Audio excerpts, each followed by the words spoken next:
with my helper. We make a perfect team. We gotta stay together.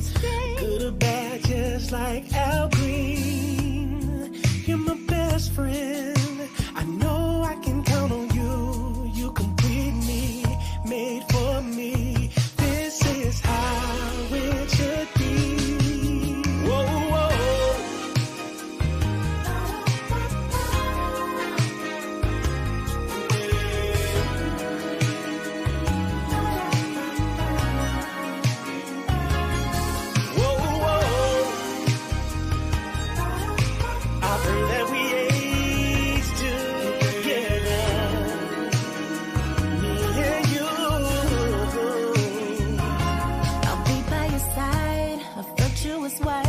Your biggest supporter, I won't get out of line. Your possession you give, mother at home teach the kids. Yeah, you're my best friend. I know I can count on you to lead me. You complete me. This is how it should be.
Now listen, I know things not gonna always be perfect, but we gotta pray, we gotta fast, we gotta do whatever we gotta do. I'm talking about whatever we gotta do to stay together. I'll do whatever you say.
without you, your ways I can't comprehend.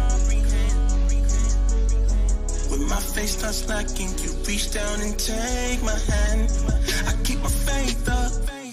Devil out there lurking, build my spirit up. When I'm feeling down, open my Bible up. I keep my patience. Don't leave me lonely, stay beside me. Have my back when I'm lacking, I'm fighting daily. This the price of the battle, I gotta endure to the end. A crown I'll achieve if I deny sin, yeah. Walk with me and hold my hand. Your ways I can't comprehend, cause a man's goings are the ways of the Lord. Give me light so my eyes can see. Take my hand, Lord, walk with me, cause a man's goings are the ways of the Lord. I did not know this. You walk with me through crooked ways, yeah. Your word keeps me focused. That's when I have successful days, yeah. You said you go train up your child in the way I should go. I don't go left, I go right, I walk straight on the road. Yeah, unrepentant, call it strange. They got Caesar on their brains. They proceed to call me lame, even though they see the change. Heathens are dealing with side of me. Why you stay purchasing a nigga up out of me? I just want you to be proud of me. Walking with you, that's the way that it ought to be. Correction ain't coming, but not on a nigga, so commonly I'm gonna listen. Cause there's no victory without the vision. Hold my hand, your ways I can't comprehend, cause a man's goings are the ways of the Lord. Give me light so my eyes can see. Take my hand, Lord, walk with me, cause a man's goings are the ways of the Lord. Show me your mercy, Lord. Give me your mercy, Lord. You changing my path and making it straight. You made me your man, you're making it great. Consider my works to equal my faith. The kingdom of heaven, I know what it waits. I'm willing to battle whatever it takes. I'm willing to battle whatever it takes. When it boils down to my world crown, I don't play around. When I went astray in my sinful ways and you stayed around. I can admit it, all of the sins I committed. I can be utterly finished. That's why you be seeing me yell in the spirit. No matter whoever I'm yelling, let's get it, so don't be offended. I switch up to a different mindset. I show my people how to find rest, but they look at me like a crime threat. Every day that I wake up, I'ma shape up till the day come. Ain't nobody gonna break up what he made up since day one. I'll praise the Lord. Walk with me and hold my hand. Your ways I can't comprehend, cause a man's goings are the ways of the Lord. Give me light so my eyes can see. Take my hand, Lord, walk with me, cause a man's goings are the ways of the Lord.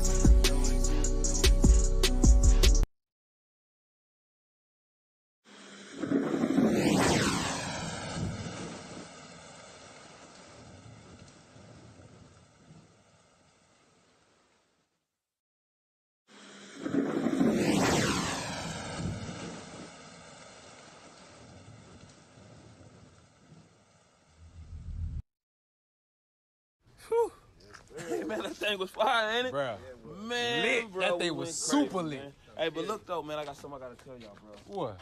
I got a sister that I've been looking at, man. What I'm sister? gonna show it to you right now. Look, this sister right here. Oh, Judy, you see who that is? Wait a minute. Is that the... Yeah. Oh, that's no. Too new, Hey, bro. Hey, nah, look, bro, you gotta leave her alone. I'm telling you, bro. No. She needs No, some I'm growing. telling you. This is the one for me. Not right now. Man, for right now and forever. Bruh, if you mess with that girl right now, you're gonna be stuck with a dragon on your hands. Mm-hmm. You know what the scriptures say about that, too. You lay with her, you stay with her. You right. So you serious about thinking about... Like I said, she too new, bro. Bruh, Just leave let her her. alone. For now. Leave her alone, bruh. Leave her alone. All right, man. Take the counsel, man. Brother, All give right, us you some good counsel. All right, man. My car right here. I'm gonna see y'all tomorrow then, man. All right, All right, meditate bro. on that, man. All right, Meditate bro. on that. All right, bro. man. All right, Leave bro. her alone, bro. Yes, sir. All right, bro. Leave her alone, bro. You ain't nothing but a ass nigga. And I'm like, oh no, I'm gone. No, oh no, don't mess with Dragon. And I'm like, oh no, I'm gone. Oh no, don't mess with Dragon. Yeah. Listen here and listen clear. This one gonna hit home for some of y'all. Yeah. Didn't we just read it? No, I'm not conceited. If it ain't about God's laws, like Michael, just beat it. You stiff neck and I see it. If it's in the book, then it's needed. The wicked fleet with number soup, so sit down and just eat it. Most High said keep it. You out of order, just speaking. Against His law, can't pull it off. You unbelieving, I'm leaving. It's that time and that season. You lying for no reason. Me, the foul woman, please. That dead is treason, yeah. I need a pillar of rest, not a pillar of stress. My spirit is vexed. A woman like you is worse than death. I wanna do right, but you worse than left. I'd rather be alone than hurt my rep. Temptation hard, gotta watch my step. You gotta watch your step, yeah, watch your step. I'm coming for the kingdom, that's life or death, yeah. You say you don't clean, girl, that's out. So please pass that tea, hit the side and get out. One again. You say you don't clean, girl, that's out. So please pass that tea, hit the side and get out. And I'm like, oh no, I'm gone. No, oh no, don't mess with Dragon. And I'm like, oh no, I'm gone. No, oh no, don't mess with Dragon. And I'm like, oh no, I'm gone. No, oh no, don't mess with Dragon. And I'm like, oh no, I'm gone. Oh no, don't mess with Dragon. Tell me how that fire feel. Didn't listen now, Dragon live inside your crib. Your show is scheduled to start in 38 seconds. Don't perceive the things I'm saying strange. Play the game, you got yourself to blame. We try to tell you don't focus on the brain. The picture perfect day, my serpent man. Got horns inside the brain, it's such a shame. Was hoping she would change and still remain. Before she crazy, now she plain deranged. Laughing stock is what you done became. Hit because you're burning, now you're flame. Dragon lady acting so unhinged. Heard you had a fight and blows exchange. And all because you couldn't show restraint. Wow, it's amazing what could happen when you don't prove somebody. Your show will go live in 5 seconds. 4, 3, 2, 1.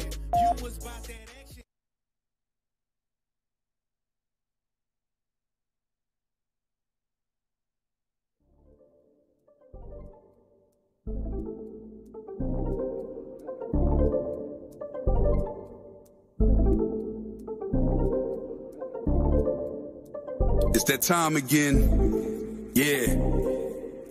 Ya es la hora. You know, power hour. Ponle atención, class is in session. Tune in for an hour, maybe more, that's a blessing. Learn from the captains and the leadership. Flee from religion, cause them churches never teaching shit. Everything you learn for your benefit. Line upon line is a requisite. Never take a deficit, yeah. That mean you take a loss if you stray from the way. You get the understanding if you study every day. Apply what you learn and bless when you pray. There's one interpretation, man, it's say what it say. Ya viene el tiempo, entra para el templo. Aprende del maestro con talento. La Biblia es el centro, usando a Israel como instrumento. No te pierdas en doctrina como viento. Estudia y ora y aplica. Tiempo para Dios, ven, hace una cita. Escritura dinamita, morenos y hispanos israelitas. Oye cómo explica Israel unido en Cristo para la vida, nunca se divida. Tune in, it's the power hour.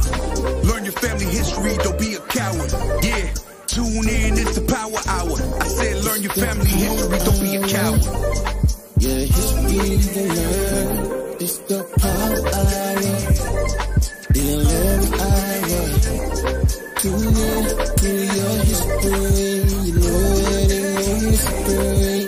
Power hour. The 11th hour. You know your true history. 11th hour. Power hour. Shalom, shalom. Welcome to the Power Hour Plus edition. I am Captain Joshua. Officer Ishaiah. Soldier Eric. Soldier Tobias. Shalom, shalom to the 12 tribes, all listening in. All right. I sound a little staticky. Test. It's a little better. Now I sound real faded. Normally I hear myself clearer. You still messing with the levels? Check. Yes, sir. I'm just evening you out. Okay. Please do, because it's bothering my ears. All right. Let me see. No, it's getting there. No, now I sound muffled again. Oh. Check, check, check. How's that? Let me see. Does that sound good? The power hour. Checking. Check, check. I think. Okay, that's better. I'll deal with it. I guess we should have had that going. Yes. Hey, so we are back. We had a little hiatus from the show. All right. I feel like it was it only 1 week? I feel like it was more than that. 2. It was 2. Why did we miss the previous week? Was I New not moon. well? No moon. New moon. Oh, and then we had the other. Okay, so that's what it was. All right. I was like, was I sick and then like again? Caner, I don't remember. Purim. Right. That I remember. I remember. Well, we are back. And I'm very excited to do this show today. I've been going over our series on Boys to Men and how, Black, Latino, Native, Indigenous men need kind of those father figures, those people to grow us up into proper men, not just physically mature, but all the responsibilities that come with it. We will continue that series, Lord's will, okay? We will continue that series, Lord's will. But it's going to be next week because we have a very special guest tonight. Those of you who have followed the show before, you remember, it was about over a year ago. A little we over had a Dr. year. Sanchez, the founder of the Brown Berets. That's right. We had a really great interview with him. And in that synergy, and speaking about the Panthers, the Brown Berets, we often mention the Young Lords. Yes, we do. And a lot of people don't know who the Young Lords are. I'm a little partial to the Young Lords. I was gonna say you didn't know who the Young Lords were. Well, I didn't as a kid. No. And you grew up. You were born in New York. I was born and raised in the Bronx, but being so-called Puerto Rican, all right, that was the essence of the Young Lords group. So, I'm not going to give too much away because I really want to hear it from the source of our guest tonight, who is much more well versed in this type of research. We have esteemed Baruch professor, Dr. Johanna Fernandez, joining us, and I have a little write-up here. Do we have the picture of the book, The Young Lords, A Radical History, that we can show the audience? Johanna Fernandez, all right, she has her PhD. She's an associate professor in Baruch's Department of History. She recently won a slew of awards for her latest book, The Young Lords, A Radical History. I'm reading this off the Baruch News Center site. At their annual meeting in mid-April, this is from 2021, I believe, the Organization of American Historians announced that Dr. Fernandez was the recipient of 3 of their top book prizes, including the highly prestigious Frederick Jackson Turner Award, which is given to the author of a first scholarly book dealing with some aspect of U.S. history. Because make no mistake about it, groups like the Young Lords, the Brown Berets, that's history. That's not stuff that is necessarily taught in your typical school programs, but it is important history to understand kind of the journey of our people in this country. So her book traces the history of the Young Lords, a Puerto Rican counterpart of the Black Panther Party. She also received the, I don't know if I'm going to say this right, Merle Curdy Social History Award and the Liberty Legacy Foundation Award, all right? Brothers, zoom that in. Brothers, let's zoom that in, all right? So, I'm not going to keep going on and on. I know you zoomed it in. Go up to the book so they can see the title of the book. And without further ado, I'd like to welcome you, Dr. Fernandez, to the show. We thank you for joining us tonight. Welcome. Thank you so much for the invitation and for that wonderful introduction. Credit where credit is due. In doing some research on you and reading this background, we're very excited to have you here and have a source that's done research, because a lot of times we live in an era of where kind of everybody has a platform because of social media. It's so easy for information to flow so freely, and you don't necessarily know if it's the correct information that's flowing out. So to have someone with your credentials who's done the research, and I would imagine what's a labor of love to put a piece like this together, it's for me going to a stronger, more reliable source in getting some of this history and some of this information out, especially to the newer generation. I'm in my 40s. the Young Lords, I think, so I was born in '77. Their activism kind of died down a little bit from what I understand around then.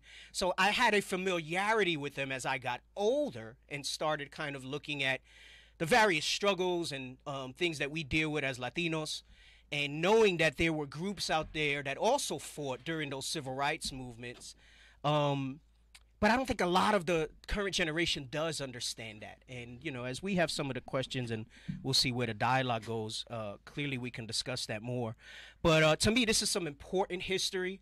I think it's something that the media doesn't really cover as much, especially when it comes to Latinos.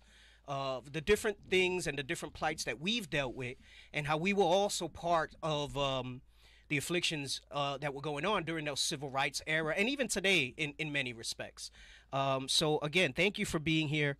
I don't know if you have any opening comments you'd like to say. We have I don't want to say a ton of questions. I don't want to scare you off. You mentioned that it was a labor of love, and that's exactly what it was.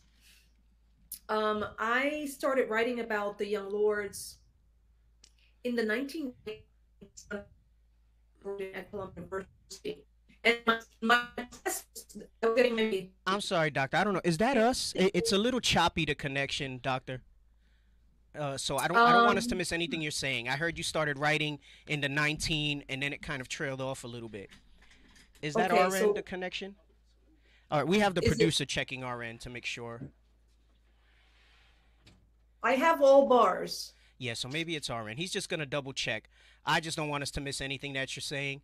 And I'm glad you're going into this, because my first question was going into what inspired you to write this book. So we're already kind of flowing the way we need to flow. So just give us a moment so we can check this. Right. And I apologize for the technical difficulties.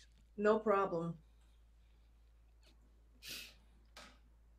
Would it help if I had an earpiece? No, I hear you clearly. It feels like it's some distortion, you know, like when you're on a cell phone and it just kind of breaks up.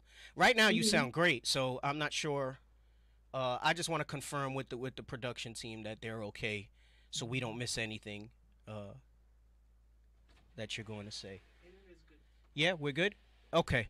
All right. So we were talking about it being a labor of love. You started to say when you started researching for this book. Please go right ahead, Doctor. Right. So I started doing the research and writing about the Young Lords when I was a graduate student at Columbia University in the 1990s. And nobody knew anything about the Young Lords. They're kind of sexy right now within a layer of the academy, and folks are beginning to find out about the Young Lords.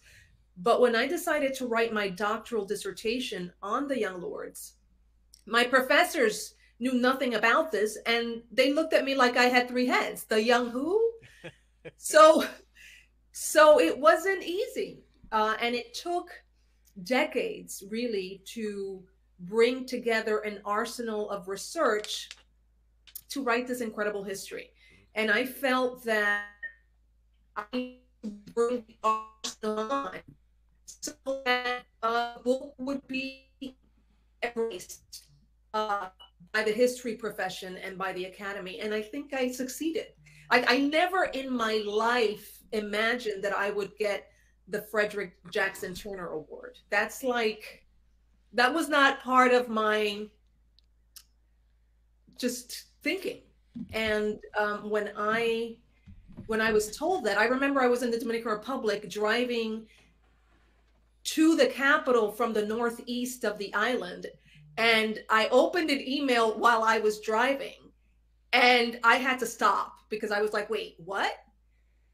This is like Mr. White Man Award with Mr. White Man Historian Award. I'm glad you said it, because I was going to say it a little nicer than you, but I'm grateful you're being so frank. You know, this is the type of award that I would imagine many of our type of people, you know, would. It's not something that's synonymous with us. This is, again, something that, you know, in academia where we're underrepresented in a lot of areas, but academia is one of them. And for you to have an award for something that deals with such a radical group and what they stood for, obviously in the world of the white man and the white in academia, it's definitely somewhat surprising in that regard.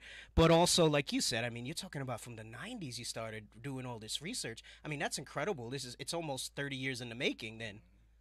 Yeah, I interviewed approximately 100 people for the book. Wow. And I scoured the archival libraries. I think I found everything there was to be found about the Young Lords. And I took my time. You know, I decided that this was going to happen on my timeline, not on the Academy's timeline for tenure. So I blew all the deadlines within the Academy because I wanted to write this for, not just for the Academy, but I wanted to write it for an emerging generation. I think we have you frozen a little bit. I don't know if you can hear us. I can hear you perfectly. Okay, yeah. They're checking again. I'm not sure if we're having some issues with the internet. You froze there for a moment. Maybe should I eliminate my my image, because sometimes that helps. Let's try that for a little bit and let's see if that works. I do like the fact that we can see you though for the engagement part, but if we can't hear you, it doesn't matter if we can see you. So let's try that and see how that works, and then we'll go from there. So you mentioned you did this on your time and your way. Can you go into a little bit about your inspiration, your driving motivation, to kind of not just put this book together, but to do the type of work you do and to educate on the topics that you do? You mentioned to an emerging generation. I'm 100% on board with you with that. I think I don't want to beat down on our generation, but the reality is it's what it is, and I think there's a loss of an appreciation for not that everything's perfect where we're at now, but kind of the people that came before us to get us where we're at today. What was your inspiration? What was your motivation to put this book together and to do the kind of activism and work that you do? Well, I learned about the Young Lords in college. I grew up in the Bronx in the 1980s and 90s. And it took me getting to an elite university to find out about the Young Lords. Yeah. And I was shocked that this was not something that came across my desk in the Bronx where the Young Lords were active. Mm-hmm. And at Lincoln Hospital, where in fact my father almost died in 1970. Oh, hey, and actually, I believe I was born in Lincoln Hospital. I'm from the Bronx as well. I'm a lifelong Bronx native. I'm here in Phoenix, Arizona now for the past 5 years, but I lived all my life in the Bronx as well. And I believe I was born in Lincoln Hospital. So yes, the Young Lord occupied Lincoln Hospital to call attention to the horrific conditions under which Black Americans and Puerto Ricans were getting medical care. Mm-hmm. So, and this was where I grew up. So I was just beside myself, and I decided to go to graduate school rather than law school, not really knowing what that entailed. And if you're going to get a PhD, you have to write a doctoral dissertation that's based on original research. And I decided to write my dissertation on the organization because the Young Lords is one of the most successful and effective organizations of the 1960s, of what is known as the New Left, of which the Young Lords and the Black Panthers are a part. These were the people who transformed our understanding of race in the United States, the relationship of people of color to white people. These were the people who fought against the Vietnam War, who changed our understanding of gender oppression. These were the people who changed America in the 60s. And the Young Lords were one of the most successful groups within that umbrella known as the New Left, and nobody knows about them. Yes. Yes, I know. And it's one of those things where, I mean, part of me feels this is largely by design. I think there's a larger agenda to create disunity amongst blacks and Latinos. I know moving out west, I've seen a divide in see, it wasn't like that in New York. I think blacks and Hispanics kind of growing up in the same neighborhoods and everything, and I try to share that with a lot of people out this way in the West. We grew up in the same projects, we grew up in the same tenements and things like that, so it wasn't some strange thing. And out here in the West, there's a little more of a divide in that. But I think when you start to see that our oppression and our struggles were very much the same, I think that's important information to bring to light nowadays. And I think the media, by and large, kind of throws that under the table. You know, they'll highlight what they do and what they can, I guess, in terms of dealing with so-called blacks. But you don't see a lot of that stuff come to light when it comes to Latinos. And I say that because the Black Panthers are famous, you know, and you see a lot of works on that. And what was the movie just recently? What was it? Black Messiah. The Black Messiah. Judas and the Black Yeah, Messiah. Judas and the Black Messiah. And you know, they had like a little snippet there where they spoke about the young lords. And you know, I had an awareness of it. I'm like, gosh, see, that's like the most kind of attention that like the young lords would get in that regard. And then nobody really knows what was behind that. You know, you'll often hear they were like the Puerto Rican counterpart of the Black Panther Party, but what does that really mean? You know, and you know, hopefully you can shed some light to our audience today on that as we continue on with the interview to talk about those type of things. So I appreciate your emphasis on showing how it's almost like a hidden history. I'm sure like a lot of our audience might be familiar with the name because we've spoken about them on the show somewhat. But there's not a lot of literature on them. You know, you'll see maybe a wiki article. You might see an obscure news article on the web where they speak about a history of it, but you don't really see too much about it. I will say I purchased your book when I knew we were doing this interview in Kindle format. I've not got to read it yet. I was hoping to read it before the show so I can speak more to excerpts from the book. I have not done that, but I'm very much looking forward to it. And then, you know, kind of maybe do a deeper dive, you know, after the fact on the show and then having your insight in it. So, so one of the things I gather is your motivation was that this hidden history piece of it, kind of bringing it else. Were there any other factors that I mean, because for 30 years to research this and, like you said, to make this your thing, like there had to be some drive, I mean, that said, hey, I need to bring this to light. People need to know about this. Itself was an incredible story. The person who's highlighted in the film you referenced, can you hear me? Yes. We lost you for a second, but I think it's just going to be kind of what it's being with. Well, maybe I should do this. Yeah, it was a little better that way. Yeah. So the person who was very briefly highlighted in the Black Messiah film about Fred Hampton is Cha-Cha Jimenez. Yes, correct. Yeah. Cha-Cha Jimenez was a gang leader of a gang called the Young Lords that formed in 1959. He was caught up in recidivism, in and out of prison as a teenager. And in 1968, when Martin Luther King was assassinated, he happened to be in a Chicago prison and was radicalized by the moment he started reading. And when he left prison, he decided to transform the Young Lords, the gang, into a political organization.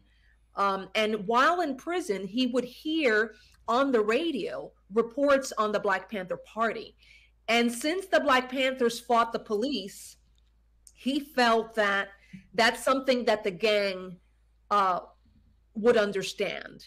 And so he set out to learn about the Black Panthers. He met Fred Hampton and the leader of the Chicago chapter of the Black Panther Party. And Fred Hampton's meeting Cha-Cha Jimenez was the linchpin of his Rainbow Coalition, a coalition that included Puerto Ricans and Mexicans in the Young Lords, Black Americans in the Black Panther Party, and poor whites from Appalachia who had migrated to Chicago and were in a group called the White Patriots. And this was a coalition, the Rainbow Coalition, across lines on the basis of shared interests. So the story I tell in chapter 1, it is a Herculean effort to transform a gang into a political organization. That is precisely what happens in Chicago. Cha-Cha leads that effort. Fred Hampton and other Black Panthers are involved in the process. But it ultimately takes the killing of a young lord by a cop, undercover cop, to really politicize and transform the rest of the members of the Young Lords. So that is an epic battle that I thought was worth telling. Few people know about that story. Cha-Cha Jimenez told me in numerous interviews I conducted with him that they were involved in desegregating beaches and playgrounds in Chicago. They were not part of the civil rights movement, but in Chicago, Puerto Ricans were persecuted by white gangs. And at some point, Puerto Rican and Mexican youth decided that they were going to stand their ground and fight for their turf and literally desegregate the beach and the playground. These are incredible stories that you don't think about when you think about the civil rights movement. So you mentioned that, you know, the Black Panthers kind of help support based on Cha-Cha's studies and him being aware of it. To what extent do you know, or did you find in your research, what type of support were they giving? Because obviously the Black Panthers were structured, organized. They were able to move so-called minorities in a way that seemed intimidating, definitely to white America, but when you're trying to make aggressive moves, sometimes you have to maintain that type of aggressive posture to transform the minds of the people, right? There's a form of rigidity. There's a form of discipline that needs to be there in order to move as one unit. I see the Black Panthers as kind of excelling at that at the time that they were there. What specifically did they kind of bring to the table in helping Cha-Cha and kind of advising him on bringing and converting the gang, like you said? Well, I think it's important to consider that what the Black Panther Party did was that it established a model of organization for others to follow. You can't underestimate how significant that is. They had a model that worked in integrating people who were not political and putting them through a series of political education workshops and transforming them very quickly. So that was the model that the Young Lords adopted. One of the things that Cha-Cha did was that he was interviewed by the Black Panther Party newspaper about his trajectory, and that interview was published, right? And Puerto Rican kids in New York read about Cha-Cha in New York. So, and when they heard about Cha-Cha, these Puerto Rican kids who were reading the Black Panther newspaper, they decided to immediately go to Chicago to meet him. Cha-Cha also was sent to Oakland to be trained by the Black Panther Party leadership and headquarters, which was situated there. And it wasn't only the Black Panthers who helped train Cha-Cha and other Young Lords. There were other socialists who understood the significance of this experiment of turning street people into a fighting revolutionary unit. There's a group called LADO, the Latin American Defense Organization, that formed in Chicago after the Puerto Rican riots in that city in 1966. Solado, as soon as, you know, they heard that the Young Lords were being politicized, that the Black Panthers were involved, they went up to Lincoln Park, where the Young Lords were organizing, and began to help them publish their newspaper, which they called Pitirre, which is a little bird in Puerto Rico. And it was later called the YLO. So the training came from different sectors, but the most important thing was the structure of organization that the Young Lords adapted from the Black Panthers. If you think about it, you need that, because it takes years for folks and activists to figure out what kind of organization they want to create and what it's going to look like, what its leadership structure is going to be. And the Young Lords didn't have to figure that out from scratch. They just adapted what was out there and what was working from the Black Panthers. And of course, it wasn't a replica. There were, you know, there was a different culture and there were differences. But ultimately, the Young Lords, like the Black Panthers, considered themselves socialists. They believed that class oppression was tied to racial oppression. And they wanted to organize in the community.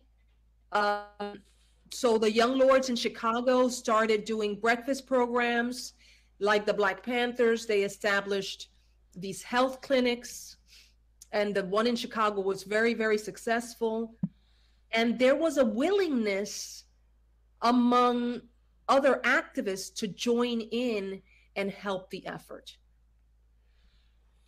And that's amazing that you say that, because as you're speaking about how critical it is to have that organizational structure and so on, and how that's something really that you know, in the research we've done in covering various topics on this show, that's one thing that always stands out. I mentioned at the beginning during your introductions, I believe it was about a year ago, we actually interviewed Dr. David Sanchez, the founder of the Brown Berets, which is sometimes referred to as like the Mexican version of the Black Panther Party. And I get where that comes from, because again, the Black Panther Party is known. They're famous, right? It's something that's very easy to pick up in the media. Almost anybody, even if you're not black, knows the Black Panthers, right?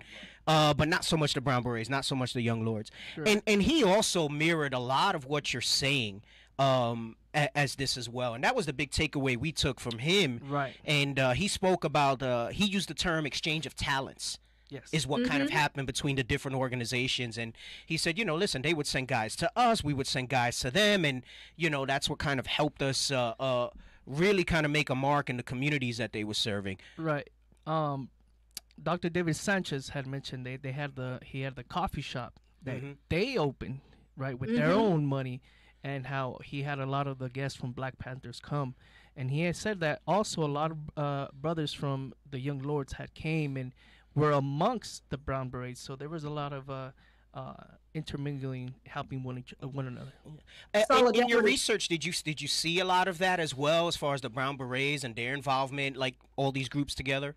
Absolutely. So the Young Lords covered the struggles of the Brown Berets, Chicanos in the West Coast in their newspaper, and in Chicago, the Young Lords was composed of Puerto Ricans and Mexicans. So there was a tremendous amount of solidarity. When I interviewed the folks in Chicago, the Young Lords, they mentioned that the Black Panthers didn't think that they were better than the Young Lords.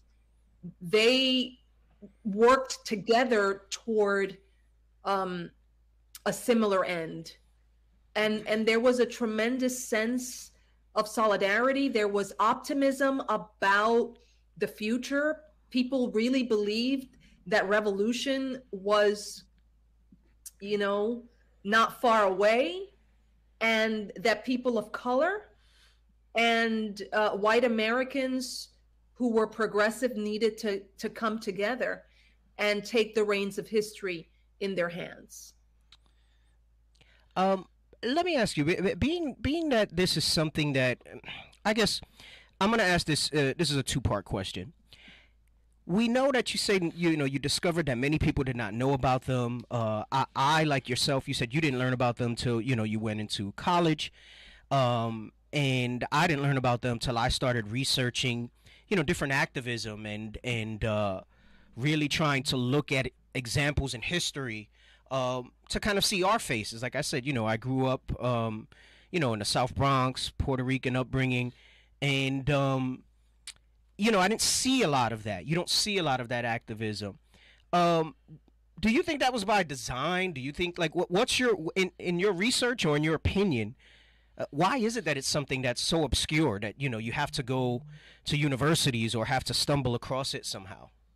Well, think about the conversation that's being had today in American society around critical race theory. Mm-hmm. The country is having a nervous breakdown over teaching people the history of racism in America. Yep. Oh, boom. It's not something that started today. It's a strategy of colonial domination. Mm. If you are going to dominate a people, you have to strip them of a sense that they have a history and a culture, because that helps people come together and have a sense of their common goals, their common past, their common oppression. And it's the basis for a struggle against oppression. So it's one of the many strategies of colonial domination. One of them is that, strip people of their history and culture. The other one is strip people of the land. Another one is demonize the people you're going to oppress. Oh, yes. We've gone over that quite a bit on the show, and the demonization part for sure, and the stripping of that identity and what they represent. So we certainly can relate to understanding that here on this show as you bring that out. Definitely. So yeah, so by design, sure. I mean, the textbooks of high schools are written literally in Texas. Texas has a monopoly on what goes into textbooks that are used across the country in middle school and high schools. Need I say more? No, and I mean, and that speaks volumes. I mean, I think in Texas, I don't know if it passed. They were pushing hard for legislation where you would not teach the slave trade anymore in school. Correct. Critical race theory. Yeah, well, she mentioned that about the critical race theory. But even before they started with the critical race theory as the title for it, it started with simply removing it from the textbooks at all. Yeah. Right, So, the 1619 project. Yeah, exactly. and them being so diabolically opposed to it, And so with that being said, and we know that it was by design, this is the second part to my question. What, if any, challenges or external forces or factors did you face in bringing the book to light and getting it published? I didn't, to tell you the truth. Okay. My professors at Columbia, where I wrote the dissertation, encouraged me to write the history, but they didn't know the history themselves. There was no literature. Mm-hmm. So if I encountered obstacles, it was finding sources. But I turned myself into Inspector Gadget, and I found everything there was to be found on the Young Lords. It was not easy for me to get a job, because as a professor, you have to write a letter to apply for a job that's advertised. And in that letter, you have to write about what you're writing about. And no one knows who the Young Lords are. Right. So then they're like, what is she talking about? What is this craziness about? Uh-huh. So, I had to figure out how to to make the young lords, how to talk about the young lords in a way that would make sense to the people who were reading my application. So most people don't know that the first known patient Bill of Rights was drafted by the young lords at Lincoln Hospital in collaboration with workers in the hospital and doctors. The first patient Bill of Rights. Wow. Something that we take for granted today. The young lords are credited with the passage of anti-lead poisoning legislation in New York because they occupied the office of the health department, because lead poisoning among children was a disaster on wheels. There were lead belts in the city, in East Harlem, neighborhoods in Brooklyn and the South Bronx.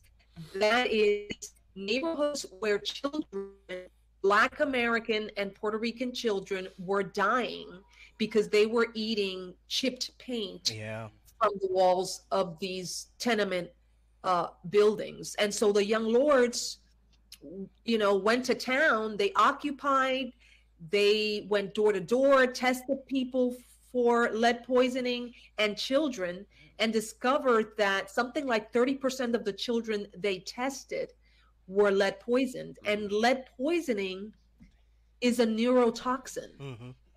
Lead is a neurotoxin that you can't reverse. That brain damage. And so all the ruckus they created around this issue finally led the city to pass legislation. And I found out about this by going to the Municipal Archive of the City of New York, which is one of the major libraries that collects information about the city.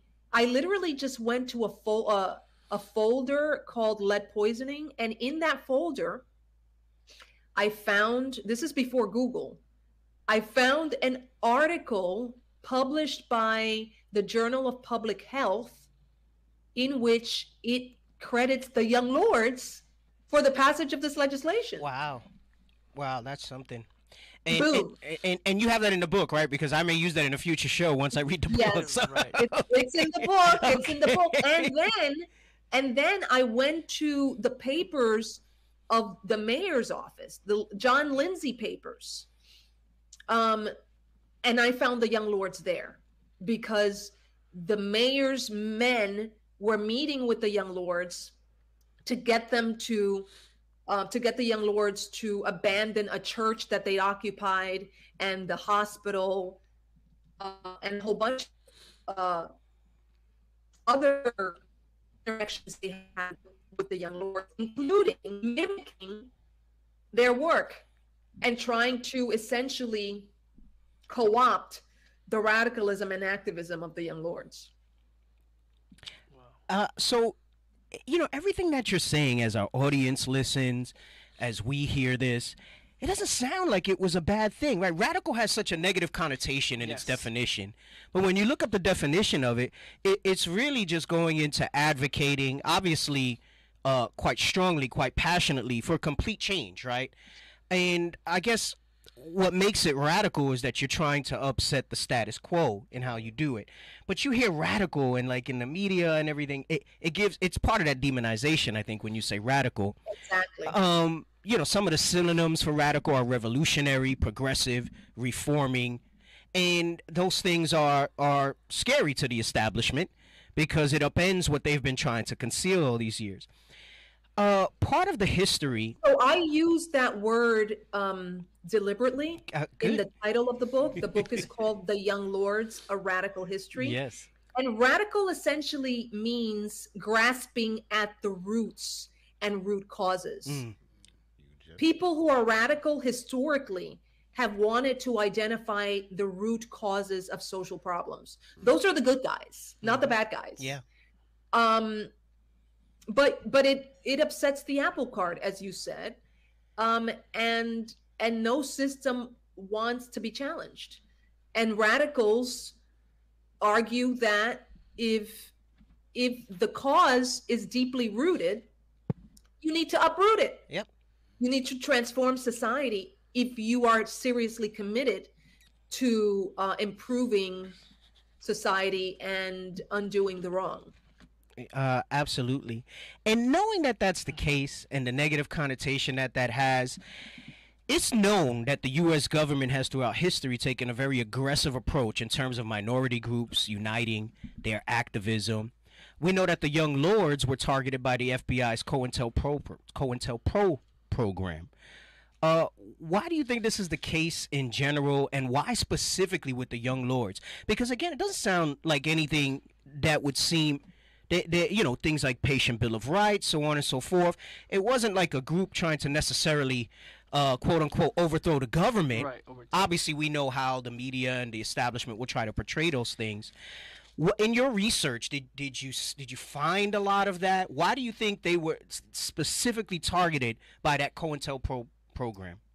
Well, I think it's important to say that the Young Lords, like the Black Panthers, were self-proclaimed revolutionaries. Right. They believed that capitalism is a system organized around profit and its pursuit that ignores human need, and that's a bad thing.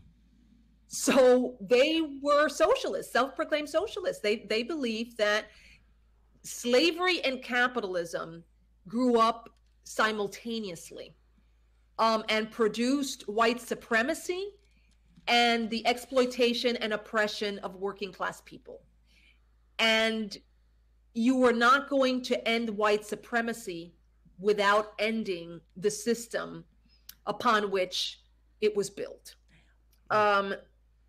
However, they were not alone. In 1969, 2 million students polled said that they believed in the importance of building a revolutionary party in the United States, right? In the United States. So 1968, 1969, these are years of radical imagination, of radical hopes, of revolutionary hopes. Martin Luther King, if you read what Martin Luther King is writing and the speeches he's giving in 1967 and 68, you'd say that he sounds like Malcolm X. Yeah, and you know what? And that's another topic we've discussed in our organization as well, is you find out later on, I guess, that Dr. King was kind of seeing the writing on the wall for what it was. And there's that speech that he gives years later, right, towards the end of his life, where he's speaking about he feels he's integrated his people into a burning house. Correct. Right. So you can kind of see the shift in motivations in what he was realizing as all this information came to light. Yet those writings are hidden.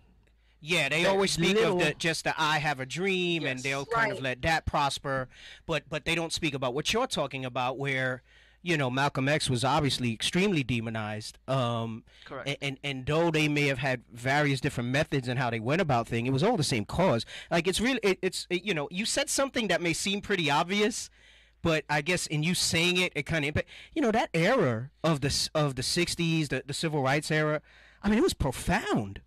It was profound, yeah. So the Young Lords and the Black Panthers were not out of character. Right. It was right in line. In sync with what most Americans agreed with. Most Americans at that moment agreed that there was something profoundly wrong with the country. Most Americans agreed that we had no business fighting a colonial war in Vietnam and killing the Vietnamese. And Americans, both Black Americans, Mexicans, Puerto Ricans, but also I said white Americans, they were fighting against the war. So you know what I tell my students and what I say when I'm giving a talk is that you have to consider that after World War II, what emerges in the world, an era of wars and revolutions against European colonial rule in Asia and Africa, and U.S. colonial rule in Latin America. Right? There's the Cuban Revolution. There's the revolution in Algeria. The maps of Africa. The map of Africa is transformed by these wars of revolution for independence, essentially. The colonized nations are fighting for independence. So revolution was in the air. And if you were asked, who are you going to stand with? Do you stand with the slave master or with the slave? Most Americans were going to tell you, oh, no, I stand with the slave. Do you stand with the colonizer or do you stand with the colonized? Oh, we stand with the colonized. Because these movements and these revolutions established a new value in society, and that's to fight against oppression. And so, but of course, this was a threat to American political rule in the world. So at the moment when the Vietnamese are kicking American butt in Vietnam, it was very dangerous for the Young Lords and the Black Panthers to essentially establish communication with the Vietnamese and say, yeah, we agree with your defiance and with your battle against the American colonial military industrial powerhouse that's devastating your country. So yeah, this was also the height of the Cold War, right? The fight against so-called communism. So there was a lot of surveillance, not against the Young Lords and the Black Panthers, but Martin Luther King, Malcolm X. The white organizations were also surveilled, but the American government and COINTELPRO, the counterintelligence program of the FBI, reserved special anger and vitriol for the Black Panthers in particular. And they launched a homicidal campaign against the Black Panthers that the Young Lords didn't experience, for example. However, the Young Lords were surveilled. Chacha Jimenez was followed and arrested numerous times in Chicago. He had to go underground because the cops were on him. And what the FBI did, especially in New York, because the organization spread from Chicago to New York eventually, was that they were able to break bonds of trust among people who loved each other. Think about it. That's the best way to break an organization. If you begin to distrust your sister and your brother. And that's part of the, some people may not be aware, the COINTELPRO program, they would infiltrate these organizations, meaning planting people in there to cause that type of distrust, to cause that disunion. They would attempt to discredit key figures and try to really disrupt these movements. Many of our audience may not be fully aware of that. And it's telling how impactful it would be that the Young Lords would even get this type of attention. Because like you said, obviously, the emphasis that they had on the Panthers was extreme. You said homicidal even, I believe. And maybe it wasn't as extreme for the Young Lords, but they still felt that they were significant enough in what they were doing to infiltrate and discredit, to create that distrust and that disloyalty amongst each other. Absolutely. I requested the papers, the FBI papers, the federal papers on the Young Lords, and there are thousands of pages of surveillance of the Young Lords. And I also sued the NYPD, the New York Police Department, for its failure to release to me its papers, which were due to any citizen who requested them under the FOIL law, the Freedom of Information law. Wow. And this was and this was recent. Like, this isn't, it's not like they tried to hide this in the 60s. You started your research in the 90s. So they were still basically trying to uphold this type of information. Exactly. No, absolutely. So they gave me the runaround for years. Wow. And one day I woke up and I decided, why don't I just walk into One Police Plaza? I'm from New York, and talk to these people. And I did precisely that. And they were like, oh, you're Professor Fernandez. Yes, we have your request right here, and we're going to respond to it as soon as possible, and you are going to be happy with the with our decision. This was in November that I decided. November, I can't remember what year. In December, they hadn't responded.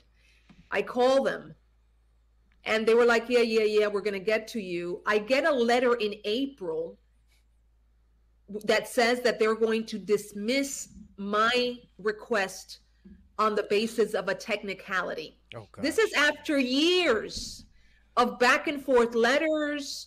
I mean, so many things were happening in my life. I was also involved in the case of Mumia Abu Jamal, the political prisoner. Yes, I read about that as well. I made a film about the case.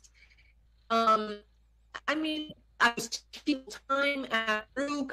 I would have needed a research assistant, at least part-time, to keep track of the letters that I had to write and that they were writing to me, the NYPD. So I just got pissed off and I borrowed money, hired a lawyer, and sued the NYPD. Oh, wow. Wow. And I was just pissed. I was just angry. And it turned out that I was the first person to sue the NYPD following a ruling in 1985 that asked the NYPD to deposit all of these surveillance files with the Municipal Archive of the City of New York, which they never did. This is the famous handshoe law. So, yeah, so then the New York Times, everyone and their mother wanted to interview me. I was like not ready for prime time. I just sued the bastards because they pissed me off, and they were so disrespectful and duplicitous. Yeah, so in the end, my suit led to the recovery of over 1 million surveillance records. Wow. Of the NYPD, by the NYPD of New Yorkers, including those of Malcolm X.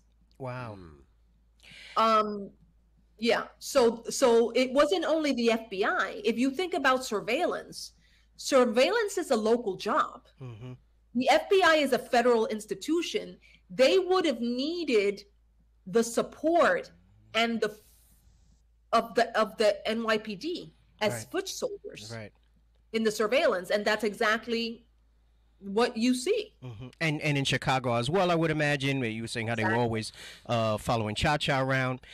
Speaking of the New York chapter, let me ask you a little bit about that. Did you interview some of the leaders of that? I know we had Pablo Guzman and others, and obviously it seems like their lives have taken a different turn. Yes, Chair Feliciano. It says that they have like different their lives have taken a different course obviously now.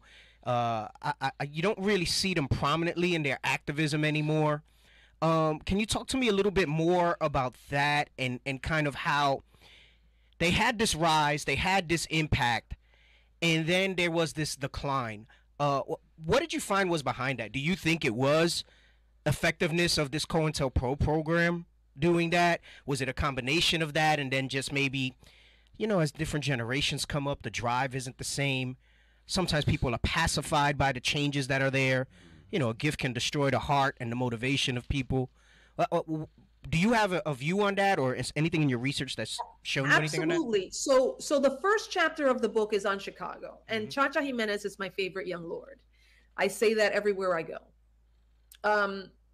The rest of the book is on the New York chapter of the Young Lords. So I interviewed all of, or most of the Young Lords in New York, all of its leadership, Juan Gonzalez, Pablo Guzman, the chairman of the organization, Felipe Luciano, the person who was the founder of the organization, Mickey Melendez, the first woman to join the formal leadership body of the Young Lords, whose name is Denise Oliver. She's, by the way, Black American.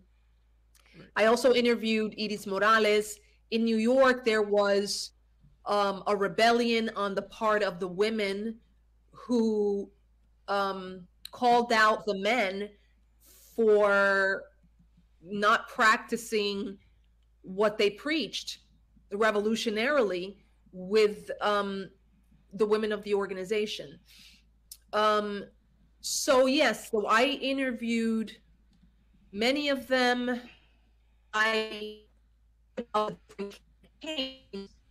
And you ask what happened to the Young Lords.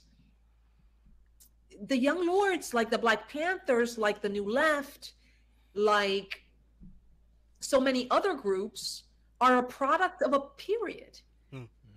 And a combination of forces led to the decline of these organizations and the activism of its members. Definitely, they were debilitated, devastated, and dismembered by COINTELPRO.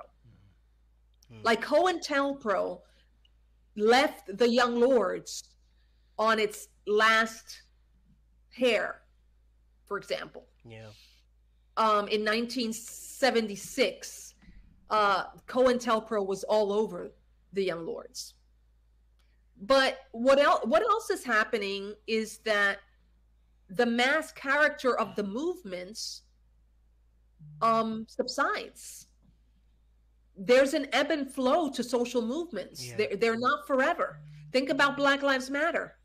You have a window of opportunity within which to strike and win reforms. And if you don't capture that moment, it's over. But that doesn't mean that the movements and the people who led them are not important. Movements are not judged by the length of time they're around. They have to be judged by the kind of change they produced. Right. The Young Lords weren't around for long, but they accomplished a lot. So a combination of forces, COINTELPRO, the movement's broader decline, and the rise of conservatism in America in the 1970s and 80s, and incarceration replaced those dreams of these radicals.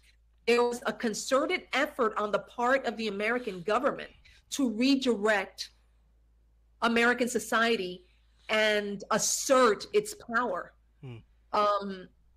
And it did that through the elimination of the social safety net, which it replaced with the building of prisons on a mass scale. Yeah, and that's even its own topic by itself. We've also spoken about that. You know, I even had a professor when I'm a CUNY graduate myself, but in allied health. But you know, I remember having a sociology professor in particular, and it was kind of astounding to me because I believe on the first day of class, he was going into, and especially Hostos being in the Bronx, very heavily minority, so to speak, in there. And he basically kind of said something similar to that. He said, you know, this whole system and the way it's all set up, he's like, it's all against you guys, you know, and you know, it's like that school to prison pipeline that they speak about. And his emphasis was to tell us, you know, to take very importantly and very seriously what we're embarking on in, you know, trying to get our higher education and to be impactful in that, like, you know, kind of letting us know the deck's stacked against you. But you mentioned the prison thing, and again, I know that we can go do its own thing with that and how Well, that's I think used. what's important to mention is that the Young Lords and the Black Panthers, they were writing about this and talking about this before academics started talking and writing about it. Yeah. They saw the writing on the wall and started, writing about it in their newspaper and giving talks about it. And in fact, the Young Lords occupied a church for the second time in East Harlem in 1970 after one of their members was found hanged at the infamous jail in New York known as the Tombs. And they decided to occupy the church again in protest, but also in protest of the horrific conditions under which Black American and Puerto Rican prisoners were being held. And the exponential growth of imprisonment. Before the American state decided to mass incarcerate or hyper incarcerate people of color, they trained their guns and their prisons on American radicals, right? If you think about the late 60s was one big campaign to free Huey, to free this one, and to free the other one. Because the American government had an interest in criminalizing the activism of people who were exposing American empire domestically and abroad. Yeah. Yeah. And it's interesting because, you kind of see shades of that coming to light again now. I wouldn't blame it on any one individual, but, obviously you had the Trump years, and him being so outspoken in regards to that kind of gave, I don't want to say gave rise, but kind of shed light on a lot of that attitude still being in the country. And I think that ignorantly, a lot of people would look at it and say, we're past that. But it seems like it's been made more evident that if anything, it's almost even worse. And again, because of the way, at the speed at which information spreads and how easy it is for people to communicate and organize. And, you see specials on a lot of these white supremacist groups rising and things like that. But it seems like the government is, on the surface, you see the face of it saying one thing, but obviously you still see issues, is my point. And I feel like, in that regard, do you think like there's a place for movements like that? Like, the Young Lords obviously had their decline, the Brown Berets, you have the new Black Panther Party, but, you don't really see much going on there, maybe different ideals and so on, not the same type of convictions perhaps. Right. What do you see now for like this generation as far as that activism, how's the agenda changed with the times? Well, every generation has to develop its own methods of struggle. And they can't be a replica of the revolutions and movements last time, because the revolutions and movements last time were a product of conditions of that period. Right? I mentioned that after World War II, there was a period of wars and revolutions against European colonial rule. And that's going to influence what organizations look like. When I mentioned that the Black Panthers established a model for others to follow, they were following the model of the liberated people of the third world and their army, right? If you think about the structure, and I write about this in the book, like I outline what the structure of the organization was like. They had, I can't remember now, but they had a chairman, they had the head of education and media and what did they call themselves again? Lord Jesus, I wrote an entire book about this, and I can't remember now. Well, it's a lot of information that you gathered. It took about 30 years almost.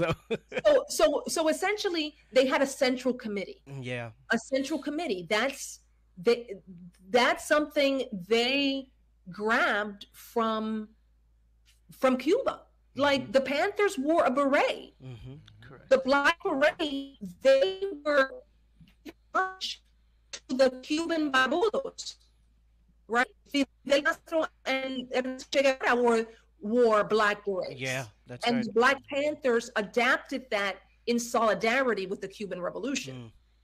So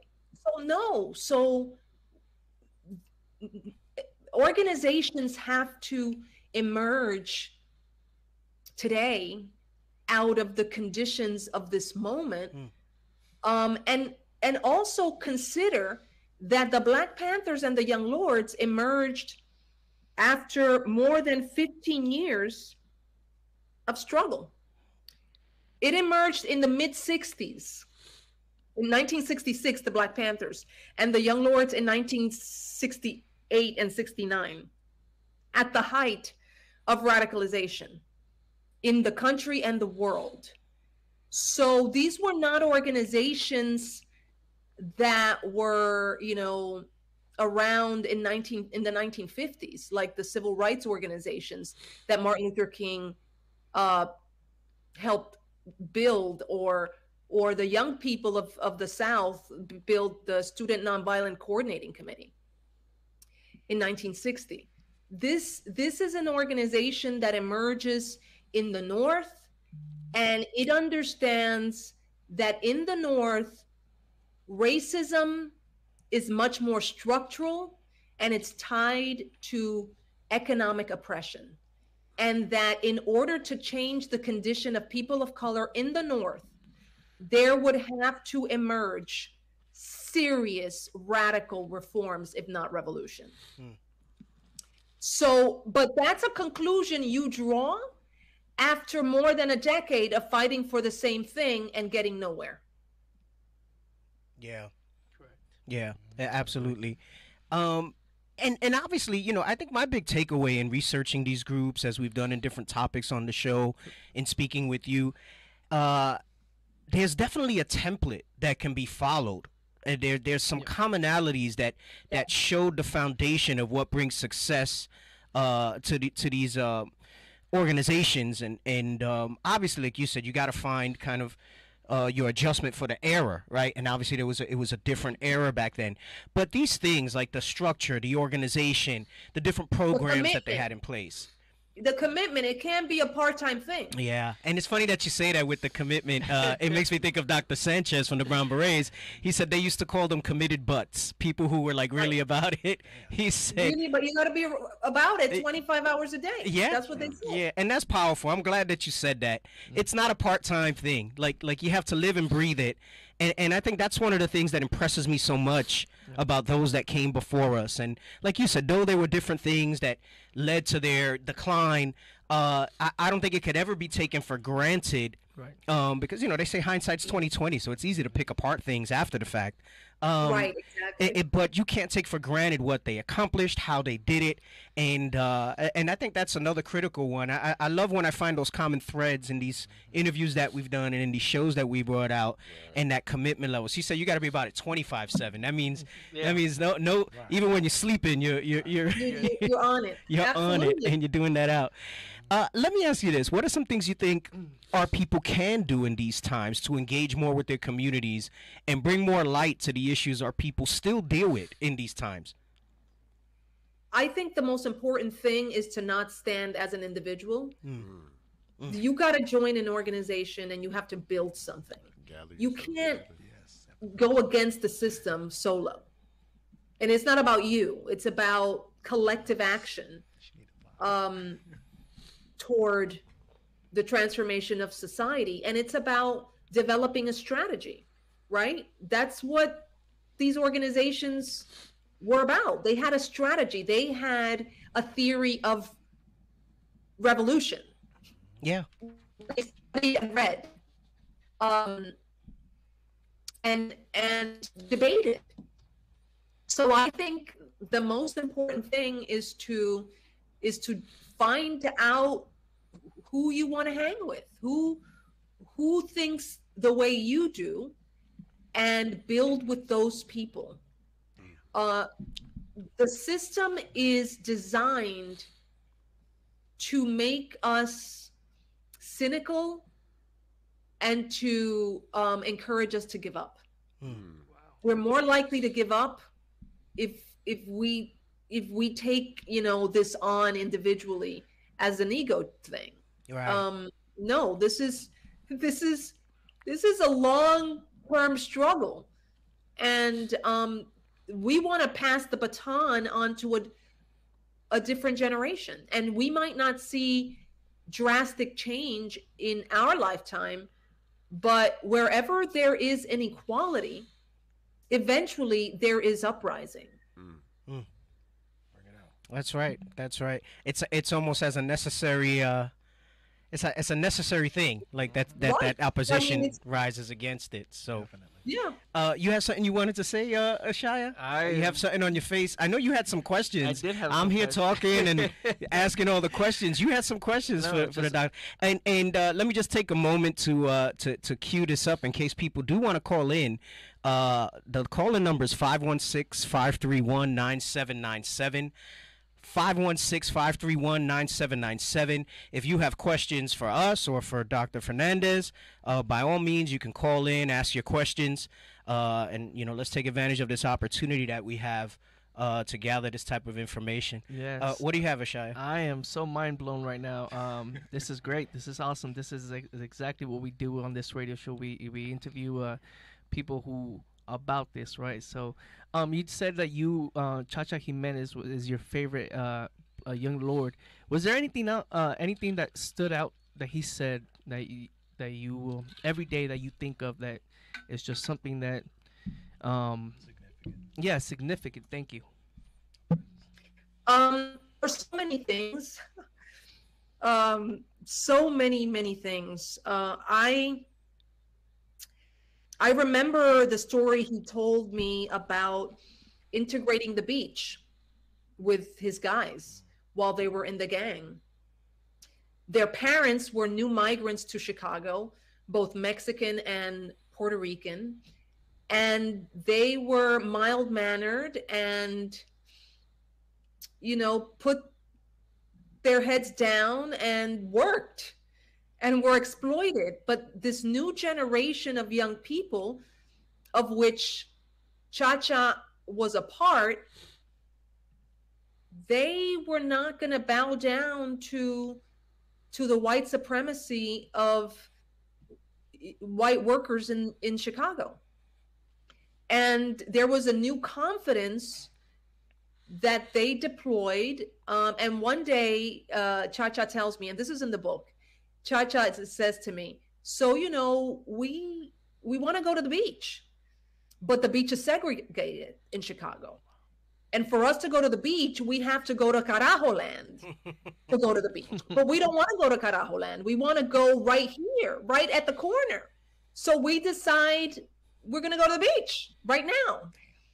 And they go and they battle it out with the white gangs. And they win. And they desegregate. And after that battle, their parents were able to go to the beach.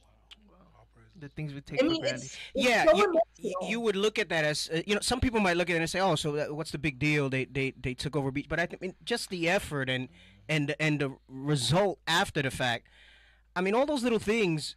It's also about dignity. Yeah. It's also about dignity, like not having to go halfway around the world to enjoy access to the city. Until like, and it's about not being pushed around. Right. Wow. Hey, I know some of the audience is saying that. I know the sister. I don't know if that's I'm assuming that's. There's people who have questions here. You can also type your questions into the chat, and we'll relay them to Dr. Fernandez if you have them. If you can't call, all right. I think a brother there said he had some questions too. So you can type them in. We can read those off as well. You know, I also wanted to mention, I did read in some of my research about there was an emphasis as well for the young lords about the Puerto Rican independence. What association or affinity, if any, was there for Pedro Albizu Campos and kind of what he went through and what he did? We spent a large segment of shows. I don't know if you're familiar with the book War Against All Puerto Ricans. Of course, yes. Yeah, and so we went through a lot of that portion of that book here on the show, and speaking about that and some of the tactics and things that, and again, seeing the organization, the passion, the conviction, and seeing the same way the government tried to derail that and discredit and demonize. You know, the man spent so many years unjustly in prison. I mean, there's photos in the book of they started, some of the experiments they ran on him and things that they did to him. What did you find in your research, like in regards to that type of information? How was that an inspiration for them as well? So in the interview with Chacha Jimenez that was published in the Black Panther Party newspaper on June 7th, 1969, one of the questions the Black Panthers ask is about Puerto Rico and what's his position on Puerto Rico. And Chacha Jimenez says that we need to free Puerto Rico. Puerto Rico is a colony of the United States, and we stand with Puerto Rican independence. And Don Pedro Albizu Campos, who's the father of Puerto Rican nationalism, was someone they read and respected, both in Chicago and in New York. So they were revolutionary nationalists. They believed in the independence of Puerto Rico as one of their major goals. And they also believed in uniting people from Latin America who migrated to the United States.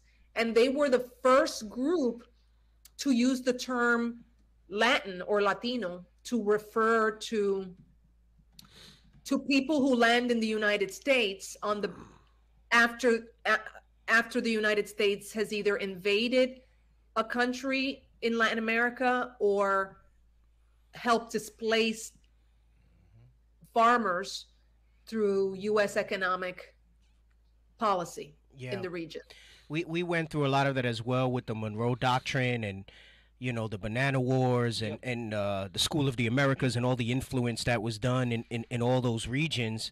And to us, it's not insignificant, any of that. All those things we look to as examples as well, because like you said, with critical race theory and them trying to kind of hide them facing basically what the country was built on. You know, earlier you mentioned the whole capitalism piece, and it absolutely is what kind of drove all this. You know, you talk about manifest destiny and their desire for them to, you know, go into the West, so to speak, starting with the indigenous, the Holocaust of all the indigenous people here, in the land grab and the resource grab.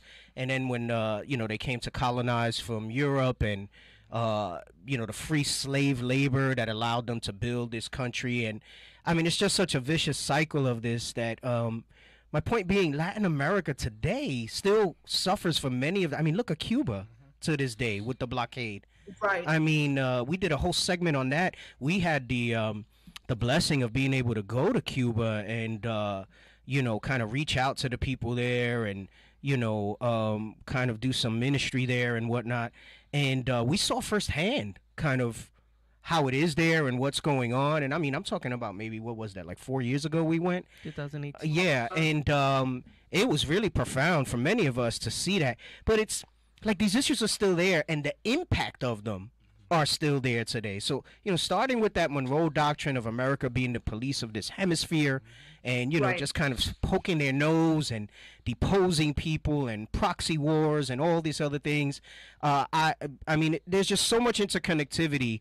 I don't want to sound like I'm going off on a rant, but then it also makes me think of Juan Gonzalez and Harvest of Empire. And we went over that documentary on the show and what drives the immigration here, and people thinking it's that, oh, everybody just wants to come here because it's so great. Well, no, you've destabilized our country so badly that, you know, we have no choice but to come somewhere else because of the lasting effects of these things.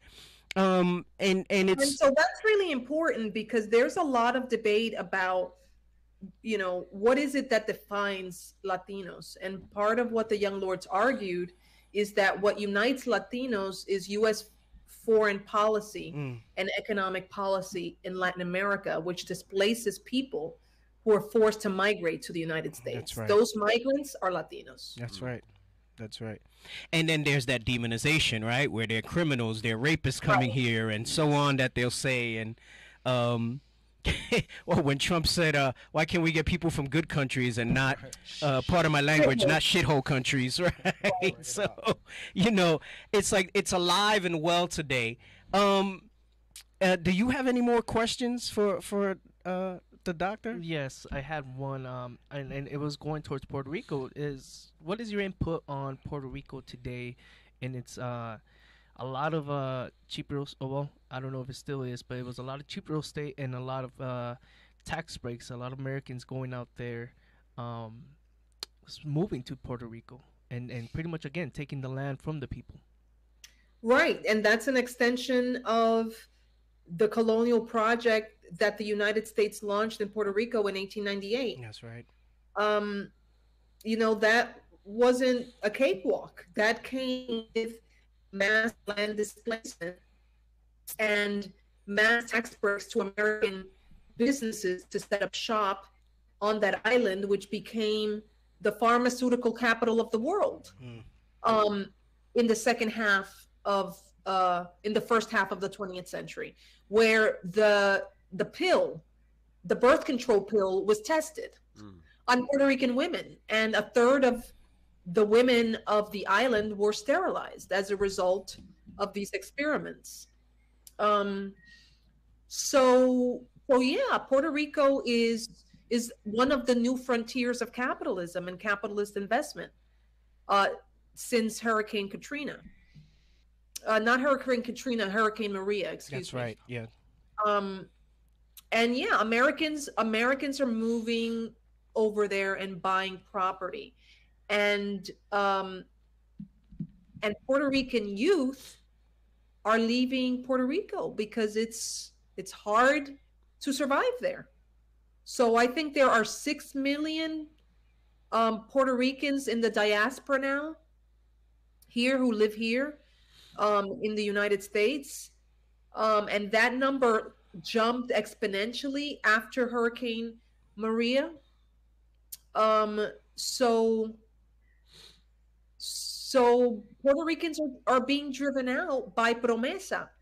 You probably know that the island is $70 billion in debt. Yep. And it can't file for bankruptcy. Nope. Because it's a colony of the United States that's not allowed to file for bankruptcy, much like Haiti still owes France, you know, money for having freed itself from the colonizer. Right. Right. And, you know, they say this, they call it a commonwealth to try to make it sound like such a nice word. Yep. And I think I was reading something where they said Puerto Rico pretty soon is not going to have any Puerto Ricans in it. Right. Like, they're gone. It's like a land grab. It's a tax benefit grab. Yep. They're kind of like what they did with some of the South Bronx and kind of building it up and, you know, fixing up the buildings and then, you know, market it to, I know before I left, they were calling it like Sobro and building up a lot of those areas. And, you know, our people weren't going to be able to afford those things, you know. I remember even in El Barrio in Spanish Harlem before I left, they were trying to fight like this high-rise building that nobody there was going to be able to afford. Wow. So you know what starts to, you know, they say if you see a Starbucks in the neighborhood, there goes. There it goes. The gentrification is happening. There goes the neighborhood. They're starting to change the dynamic of it, and it's like they're doing it to a whole country in Puerto Rico. Yes. Exactly. It's on a mass scale. It's gentrification on a mass scale. Yeah. With tax breaks. And, you know, there was a convention in Puerto Rico in the last year or two that brought American businessmen to the island to talk about the opportunities. Gosh. Wow. To take American dollars to the island to make them work, but also as a tax haven. Mm-hmm. Yeah, and that's the big thing that we're seeing, like the tax haven for a lot to draw a lot of these investors there to basically, you know, again, just kind of gentrify the whole island, essentially. And, you know, I mean, what's your take on, I mean, because you see a lot of this still going on. Do you think there's major radical changes that can be done anymore in this current environment? Well, and I know it's hard. I don't want you to sound pessimistic in the answer, but it just seems so daunting. Like, where's the change going to come from? Well, in 2019, there was a massive uprising, the largest uprising in the history of Puerto Rico, that displaced the governor, Rosselló. Yes, yes. I mean, those protests were epic. That hadn't been seen before. And the independence flag, which is the light blue, the baby blue flag, was on everywhere. That was a completely new development in the history of Puerto Rico. So, so the question is, how do we move from these episodic uprisings to something more sustained? And that's, you know, that's going to take a combination of forces, objective conditions, plus the subjective interventions of organizations and leaders in the world to transform society, both in Puerto Rico and the United States and beyond. It's a combination of things. It's conditions, but it's also the decisive actions of people to be about change 24/7. Right, that 24/7, that commitment. Right, exactly, it's that 24/7. I like that term. I'm going to use 20 instead of 24/7. I'm going to use 25/7. Right. Well, that's directly from the Young Lords. Oh wow, look at that. In the Black Panthers, even more. I'm going to use it now. That's incredible. Hey, producers, did we get any callers? Is everybody being shy? No? Can you guys talk to me in the booth? You hear me, sir? Yes. Okay, all praise. We got one call, but she just wanted to let us know that she posted her question in the comments. So we'll let her know that we're gonna make our way to the comments. What was the question in the comments? Did you happen to catch it so we can ask it? She didn't tell us specifically what her question was. Oh, she just kind of rambled a little bit. Okay, all right. It is what it is. Well, tell your listeners to go out and buy the book. Oh, I was going to tell you, many were commenting that they want to buy the book. So, absolutely. And like I said, I have it. I'm going to start reading it. I have some opportunity coming up where I can get into it a little bit. I bought it as a Kindle version on purpose so I can read it on the go. Right. I do prefer pages in a book, but just the way my schedule is, having it in the phone would make it a little more conducive to go through it. I am very excited to go. I know it's like 400 plus pages, so I know there's a big book. Yeah, it's a big book. It's a long book, but it's written in a very engaging manner. Oh, I can imagine. It was a very engaging interview. I mean, you know, I always get a little nervous with interviews because I'm not sure how much the guests are going to speak when you ask these questions. And from the outset, it was fantastic. I can tell from your intro that we were going to have a good interview here. Yes. Well, listen, tell your listening audience to buy the darn book. It's in soft cover now. It just came out in soft cover. Awesome.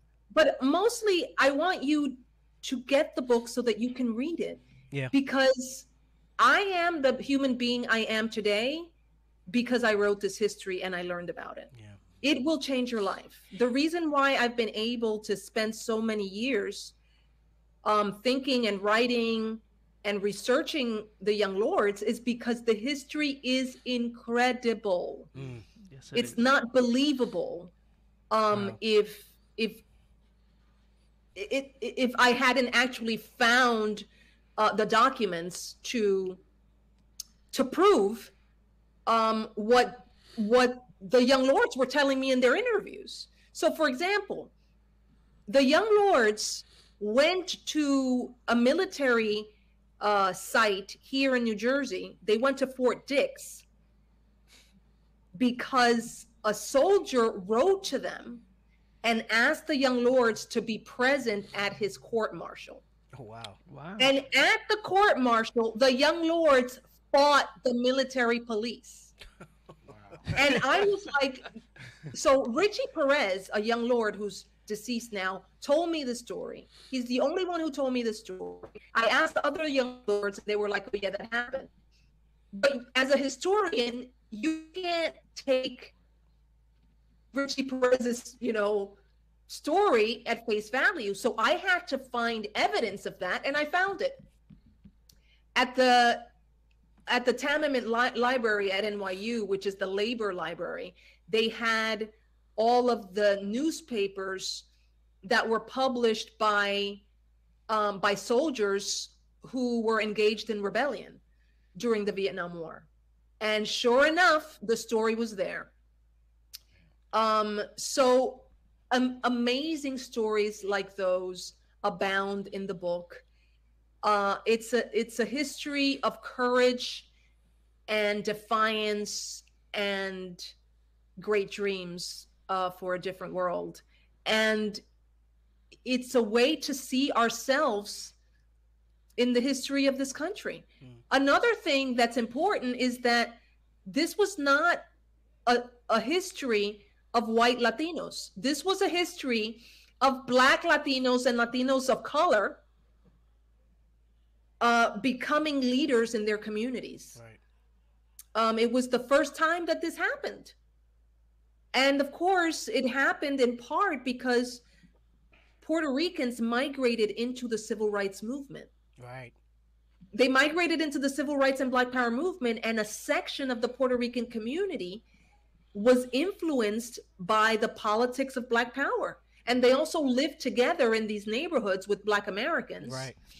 Right. And so, as you were saying earlier, that in New York, Puerto Ricans and Black Americans, we all live in the same neighborhoods and in the same projects. Well, something like 25 to 30% of the membership of the Young Lords was composed of Black Americans. Wow. Because people lived in the same neighborhood. Yeah. Yeah.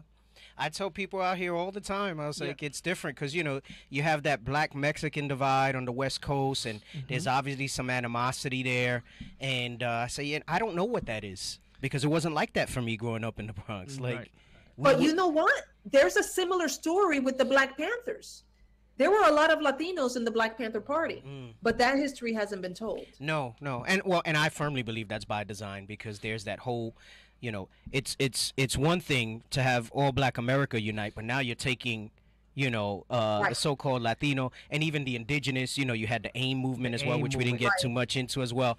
I mean, and even though Latinos to me are indigenous as well, I think a lot of times that goes kind of unaddressed. We say indigenous and we only think, so-called Native Americans. But I mean, this side of the world, I mean, we were indigenous to this. So I think that's profound. There's one question here, and I would like the answer to it because you did say how Cha-Cha was your favorite. You said there was a lot of great interaction with him, but someone in the audience asked, why was he your favorite? What was it in particular that made him your favorite to interview and engage with? Okay, so you have to read chapter 1. Okay. To understand why he was my favorite. So when you read the book, please email me about it. Okay. But Cha-Cha has a beautiful sense of humor. He's self-effacing. He has a lot of passion. But he's understated. So he's a leader who doesn't have a lot of ego. And he's always making fun of himself. And he's endearing. I mean, he's just such an honest human being who ultimately wants to be a better human being. And he wants his people to do better. It's just beautiful. Another thing is, and this is the argument I made at the end of chapter 1, which is that Cha-Cha Jimenez and the Young Lords are remembered today because they made common cause with the most demeaned and the most persecuted organization in the United States, the Black Panther Party. Yeah. The folks that immigrants or migrants don't want to touch with a 10-foot pole. But because the Young Lords was a gang, they didn't have an iota of middle class respectability in them. And it was automatic that they were going to make common cause with the Black Panthers. No argument. That was not the case in New York. In New York, a group of Puerto Rican students had been meeting. They were looking for an organizing agenda. They were reading the newspaper of the Black Panther Party, but they never thought, oh, well, why don't we just become the Puerto Rican counterpart of the Black Panther Party? No, it took a gang to make that leap. Because we all know that when migrants come to the United States, the first thing we learn is to distance ourselves from Black Americans. Right. Right. I talk about that a lot with my mom growing up, and I'll say it bold-faced. I mean, obviously, I'm on the lighter persuasion of a Puerto Rican, and my mom was like, yeah, you be friends with them and whatnot. I mean, like it was there growing up in the '80s. You could be friends with them, meaning Black people. She was like, just don't marry one and don't. That's like, where does this come from? And we've gone over that in this show. That's something that's ingrained there. Internalized racism. Yeah, and it's there, and I mean. I'm thankful I never let that set in me, but it's like, where does that come from? And gosh, it's just so part of the machine, the socialization that happens when you come here, and that's part of it, like they push that on a lot of people, and some people are persuaded. Migrants and immigrants, they have to deal with a lot. Yeah. They're outsiders in this country. They're foreigners. Even Puerto Ricans who are citizens are perceived as foreigners. Oh, yeah. We don't speak the language, and you're already stigmatized, and you don't need more stigma. No. So it's understandable why migrants and immigrants would do that, but it also has a lot to do with white supremacy as it developed in Latin America. Yeah. And the Young Lords theorized how racism develops in Latin America, different and distinct from how it develops in North America under British rule. Under Spanish rule, the logic is that a drop of white blood will bring you closer to the white ideal.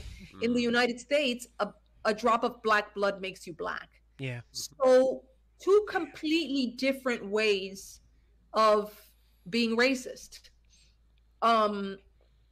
That are accompanied with distinct ideologies that our parents adapt, right? Yeah. And adopt. Yeah. And Juan Gonzalez wrote about that heavily when he discusses Dominicans and largely the Cubans. Yes. And how you had one migration that was, of the lighter persuasion, that were treated differently when they got here. And you see the descendants of them today as that Florida base of Cubans that will support kind of the Republicans. And then they talk about how, once things changed and it didn't benefit them as far as, the communist agenda, the darker ones started coming and they were treated in a different respect. And so you have two sides there, and same things with Dominicans. They were talking about that when Dominicans came here, how it was like set up in their minds for Puerto Ricans to be against them based on that as well. And so that dynamic is, that's again something else even within ourselves in the communities. A lot of walls to break down in some respects to get that kind of level of unification again. And again, it's a testament to these groups and how they were able to come together in the face of that and be able to unify, for a common goal. Someone posted another question, Doctor, and we have been trying to reach out. We're just not sure where to. They asked if we can get Cha-Cha on the show. So. Oh my God! You know what? Racha is not well. Yeah, I know he's up there in age. I so. heard, and I wanted to ask you, is he? I know he was. Some people were saying he was deceased. Some people were saying he's very sick. So he's sick. He's sick, Okay, but he's good. not deceased. Okay. He's not making any public presentations. Yeah. Right. Hasn't for like a couple of years. Yeah, it's been hard for us to try to reach out, and we try to that's reach yeah, out. that's sad to hear. Well, we're gonna try to explore him via your book. Yes. Okay. As we dive into it. Any of the other young lords that we can possibly interview that you might think that we can get on the show? Oh, absolutely. You should have a woman of the young lords talk to your audience. Denise Oliver, Mickey Melendez. Write it down. Write it down, yeah. Mickey Melendez. I'm sure Felipe Luciano would be happy to come on. Oh, that'd be great. That'd be great. No, absolutely, yeah. They're open, totally. I got two things. Two things. So number one, any sneak peek of any future projects that you might be working on? I know you're very heavily into Mumia Abu Jamal, and I was looking into that a lot, and it's very interesting. And I did see your interview with that. I don't care what her name is. That white lady on the news. Oh my God, that woman on Fox. Yeah.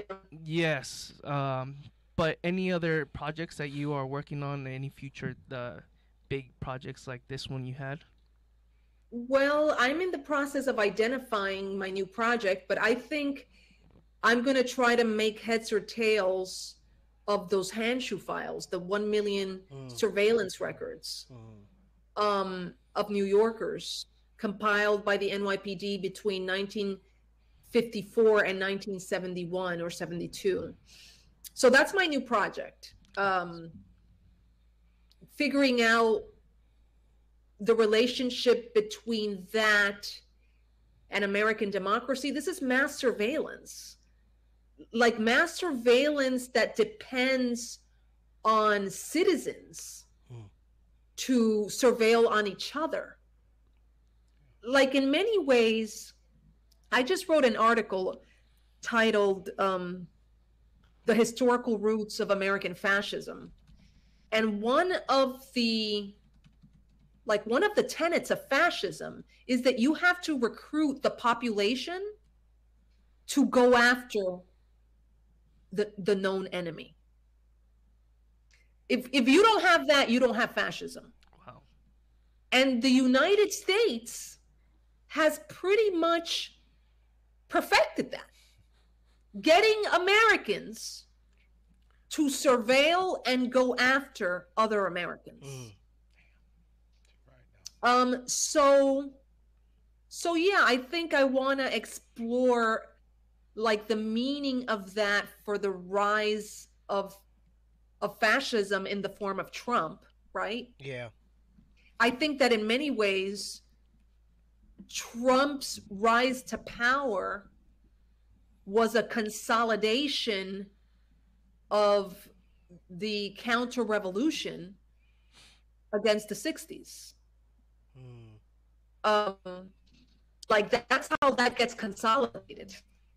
Wow. There's a counter-revolution after the 60s that wants to eliminate everything that the 60s produced. Yeah. And that is tied up in a bun with the election of Donald Trump. Yeah. I often say I like Trump from the perspective of he said what a lot of white America was thinking and were too afraid to say. Yes. Right. And I think he emboldened more of those people to come out, and for me that creates an awareness for our people to kind of, you know, wake up from the slumber of the illusion of inclusion and kind of see that there's still a lot more work to be done. Right. You know, so absolutely. We're coming up on the end of our show, Doctor. This was fantastic. I really want to thank you for your passion. I can tell this is a very important topic to you. I mean, you said it even in yourself. It kind of transformed your way you saw things. You weren't aware of it. I mean, I think there's so much more we could potentially say. We will most certainly keep in touch with you. I'd like to read the article that you have, so maybe Ishaiah, I don't know if you have a link to it. I'll definitely send it to you. Yeah. It's short. It's not as long as the book. It's short. No, please do. And no, I'm going to dive into the book. It's just been a busy several months for me right now, but like I said, I have some time coming up, and I'd like to use these different books as reference for the show. Like I said, we did Juan Gonzalez's book and documentary, Harvest of Empire. We did War Against All Puerto Ricans. So I'm looking forward to kind of diving into your book, because again, there's not a lot written out there about the young lords. So to have such an expansive work done on it, I'm very much looking forward to it and using it for our audience and to kind of bring that out and bring it forth as well. I'm going to hold you to it. Oh, then great. and maybe we could have a follow up and you know speak a little more in detail in regards to the book. So I'm very much looking forward to reading it and applying it for our audience. And we have a lot of people there. Can we put the book up for the audience? Put the picture up again of the book and the title so they can go look. Some people said they're going to go buy it after the show. All right, yeah, scroll so they can see. Scroll down. So that's it on the right. All right, this is Dr. Fernandez on the left. The book is on the right. All right, The Young Lords, A Radical History. All right, I love that picture. But yeah, that photograph of the young lords is really amazing. I love it. It's just it reminds me, you know, of me growing up in the Bronx. I mean, in the 80s, it was still relatively like that, and you know, you might not have seen the same level of activism, but it brings back and evokes memories of that time. But thank you again so much. We really truly value it. A lot of people have been posting how it's been a very positive experience for them, and we're always seeking to kind of bring out, we say, kind of a hidden history that's not there. Yep. And this certainly fulfilled kind of the aim of our show that we do weekly here. Yes. So thank you again, Doctor. I appreciate it. Thank you for the invitation and for the engaging conversation. I appreciate it. And we'll be in touch, and hopefully we can do a follow-up down the line. Yes. Absolutely. All right. Take care. You have a good evening. I know it's late on the East Coast there, so thank you again. Thank you. Good night. Good night. Good night. Good night. All right, guys, did you disconnect? We'll do our closeout here. Wow, that was I think that was great. It was. Hey, the Dr. Sanchez one was great. I think these interviews are fantastic. They're a little slow to come by. Yeah. You know, it's hard to reach these people and get in touch, but all praises to the Most High for the team that's looking for us always to bring things forth.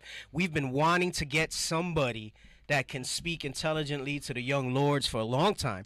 We've been trying to get some of the young lords themselves. We've been trying to get Chacha Jimenez. I actually called, and because there was a website and with his number and I think maybe his assistant, and I called and I asked, can I get in contact with Chacha Jimenez? Not directly, but I said we would like to interview him for our radio show, our podcast.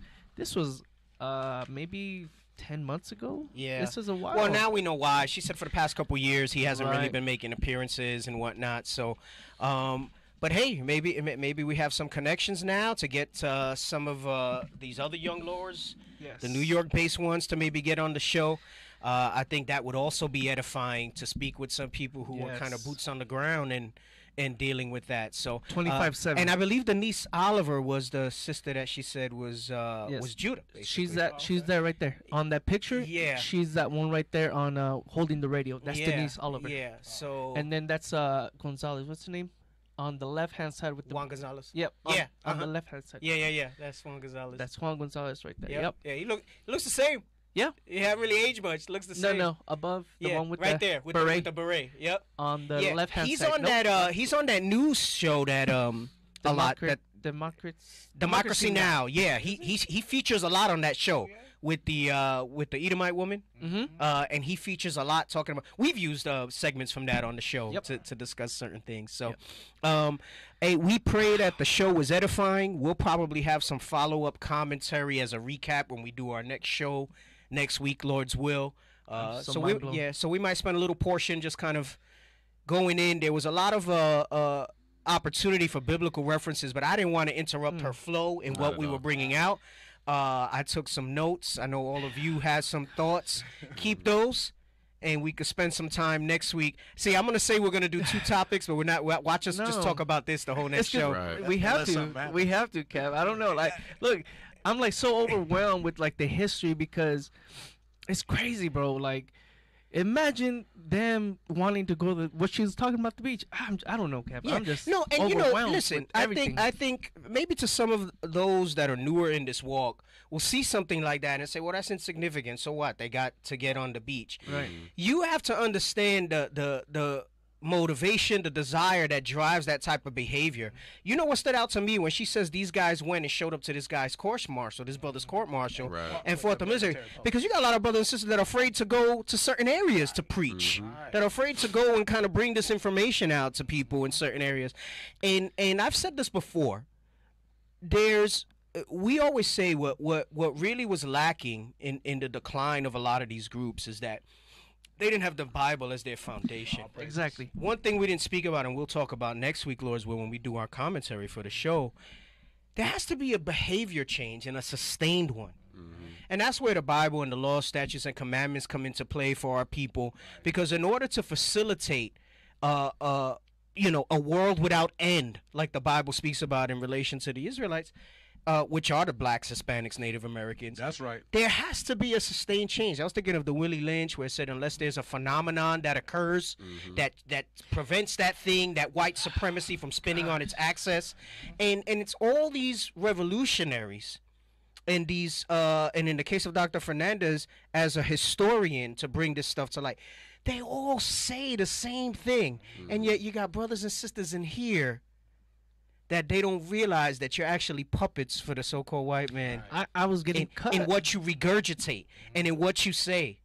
You know, remember I said I'd like to build to a class that's been in my spirit to do for a while about casual believers. I was thinking about it the other day about the levels of believers and how everybody's not in the same situation in here, and very few are going to be that 24/7 type of person, like she said. Very few are going to do that. And you know, Bishop said it at men's conference. There's a war. We're at war. And what's amazing about this is that we have a leader that they can't touch, they can't discredit.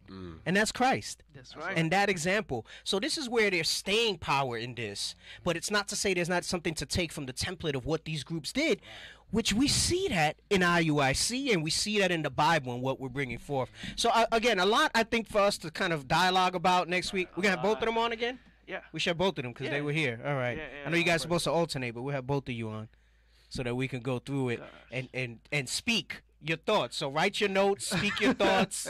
Yes, sir. All right, so that we can have an open discussion about this. And those of you who tuned in today, we'd love to have you call in and comment for next week. We'll do it more as a little kind of open dialogue about the interview that we did Bishop today. Bishop Yawasap Most High in Christ bless you, sir. Yeah, but Most High in Christ bless you, Bishop Yawasap. I know he's always supporting the show. We very much appreciate it. I can't wait to kind of pick his brain a little bit. I know after we did the David Sanchez one, I spoke to him a little bit about it. So, but all praises to the Most High. And I like opening those doors. You know, we have a connection with her now, and I believe she enjoyed the podcast. You know, I mean, she said it was an engaging dialogue. So I think so as well. Very interesting. The body of work that she's done, and For I 30 years. I am gonna start reading the book because no, I want to use it in the show. I'd love to break it down more. We're not done with the young lords. I gotta represent for Ephraim. That's right. So-called Puerto Ricans. I gotta represent for Ephraim. Hey, we're gonna bring it out. If you were here on Sunday, you would have seen how I was dressed. I'm ready to go preach in Puerto Rico. Yo soy de la tribu de Efraín. Dale luz, primo. He ready. Nah, man, because you know, listen, I know Northern Kingdom's a silly dove, man, but not all. Yeah, there were spirits there that had that spirit in them. And what that tells you is that there's more. There's more here now. There's more here ready to come in. There's more ready to be developed. That 11th hour to be able to continue to unify the 12 tribes, to unify our people. Yes, sir. And have that sustained behavior change that's going to bring about that phenomenon. All right? There's a foundation started for them. Hey, someone says, spoiler alert, we win at the end. You right about that? Right. That's right. You right about that? That's right. Brothers are asleep. Come on, brothers. We doing. I know, no sound effects, nothing. Maybe they were in awe from the interview too. I don't know. Hey, Southern Kingdom, I pray y'all took notes. All right, for all you haters who say Northern Kingdom ain't Israel, you got some dose of medicine today. You know that's right. And many of you ain't gonna listen anyway because of your hateful selves perpetrating that white supremacy. All right, but yeah, you heard it. Black Panthers were in the Brown Berets. They were in the Young Lords. Yes. All right. Judah and Ephraim were working together. Bring it out. All right. And I noticed she said how the Black Panthers were that template for these groups because their hands were in the neck of the oppressor, like you read about. All right. In Genesis. So let me tell you, it was heavy. It was powerful. We're gonna talk about it more next week. Lord's will, life last. Saturday Spanish. No, English. English. Yes, sir. Check out the Power Hour on Facebook at the Lost 144K, Saturday at 11 Arizona time. All right, we got the English show, 1 hour. They'll be going over that. Many of us will be in Tijuana this weekend. All right, we're going to bring the word out to the Tribe of Issachar and Levi in Tijuana. All right, so Lord's will, we'll be out there. Send up prayers for us. Send up prayers for us for the Tijuana Blitz, all right? That's right. And then Lord's will, next Wednesday you'll catch us. I believe the time change happens, so it'll be a little later on the East Coast and Central. It'll still be 7 p.m. Arizona time, but it'll be 10 p.m. Eastern. Right. Sometimes we have a drop-off in the audience due to that time change, but Lord's will, we don't. Tune in so we can discuss this incredible interview we had, all right? Wow. So with that, we say shalom. Shalom. Shalom.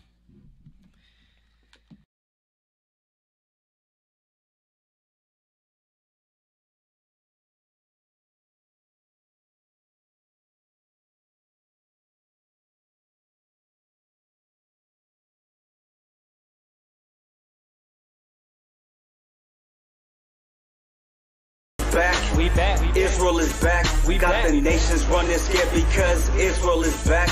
All eyes on us because we keeping them laws. When the Lord return, Babylon will fall. Precepts solid. We got them on lock. God's chosen people with Christ as our rock. Israel is back. We back. Israel is back. We back. You heathen, get ready for our whip to crack. Damn.